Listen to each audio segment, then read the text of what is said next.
Hello guys, good morning. আজকে হলো শ্রাবণ মাসের তৃতীয় সোমবার। তো সকাল সকাল ঘুম থেকে উঠে সোজা রেডি হয়ে গেলাম মন্দিরে যাওয়ার জন্য। আজকে আমরা যাব পানেরি শিব মন্দিরে শিবের মাথায় জল ঢালতে। প্রথমে পুজোটা দিয়ে নিই, তারপর কথা হচ্ছে। তো ফাইনালি আমরা পৌঁছে গেছি মন্দিরে। এদিকে প্রচণ্ড বৃষ্টি পড়ছে।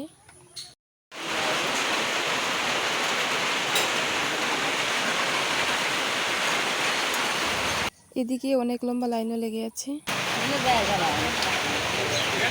প্রচণ্ড বৃষ্টি।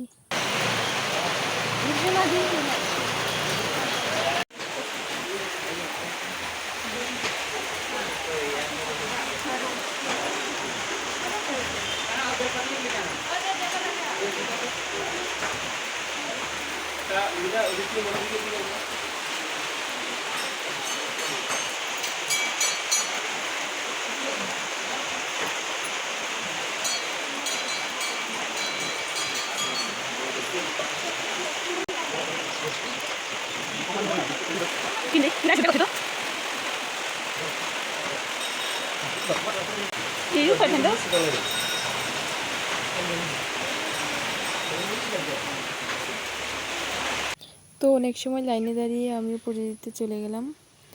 তো পুজো দিয়ে আমিও সোজা বাইরে চলে এলাম। এদিকে পুরো শরীর ভিজে পুরো শেষ।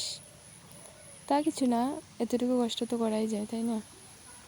ওখানে আরও অনেকগুলো ভগবানের মূর্তি বানানো ছিল, সেখানেও গেলাম, দেখলাম, প্রণাম করলাম। তো বাইরে আরও একটা শিবের খুব সুন্দর মূর্তি বানানো ছিল, যেটা দেখতে খুবই সুন্দর, পুরো অসাধারণ দেখতে।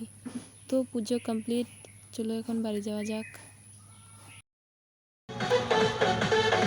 এখানটার জায়গাটা খুবই সুন্দর, তাই আমরা সবাই দাঁড়িয়ে রইলাম।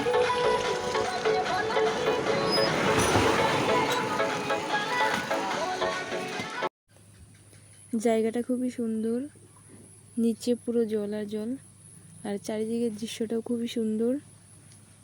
এখানে আমি একটু স্টাইল মারছিলাম। এই জায়গাটা হচ্ছে আমাদের বাড়ি থেকে পুরো 30 কিলোমিটার দূরে।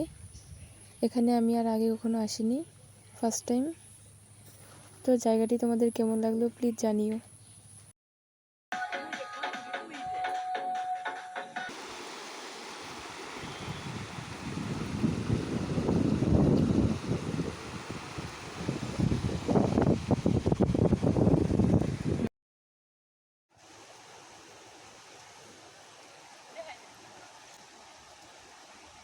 এখন আমরা যাব বাড়ির দিকে।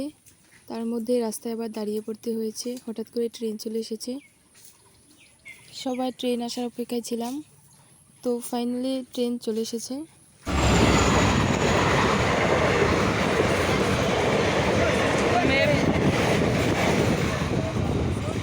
তো বন্ধুরা, দেখা হচ্ছে আরও একটা নতুন ভিডিওর সাথে। ততক্ষণের জন্য ভালো থেকো, সুস্থ থেকো, টাটা।